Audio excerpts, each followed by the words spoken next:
तुम्ही पाहत आहात MCN न्यूज मराठी।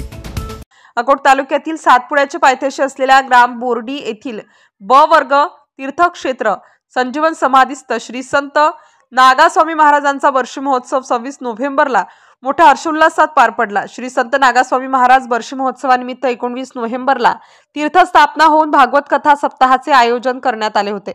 सप्ताहात दैनंदिन कार्यक्रमासह रात्री हरिकीर्तन पार पडले। वर्षीनिमित्त 7 दिवसात वेगवेगळे कीर्तनकारांचे हरिकीर्तन झाले। भागवताचार्य बळीराम महाराज दोड, वारकरी शिक्षण संस्था आळंदी देवाची यांचे मधुर वाणीतून भागवत कथा श्रवण झाली। या भागवत कथा सप्ताहात अबाल वृद्धांसह महिलांची मोठ्या प्रमाणात उपस्थिती होती। 26 नोव्हेंबरला महाराजांच्या पादुकांची रथामधून गाव प्रदक्षिणा काढण्यात आली। त्यावेळी भजनी मंडळासह दिंड्यांचाही मोठ्या प्रमाणात सहभाग होता। सर्व संत स्मृती दिन व बार्शीनिमित्त पूजन करण्यात आले। तदनंतर बळीराम महाराज दोड यांचे काल्याचे कीर्तन होऊन रथयात्रेला सुरुवात झाली। दरम्यान समस्त यात्रेकरूंना ठिकठिकाणी सामाजिक संस्था व कौटुंबिक परिवाराच्या वतीने चहा, फराळ व थंड पाण्याचे वाटप करण्यात आले। MCN न्यूज मराठीसाठी देवानंद खिरकर, अकोट।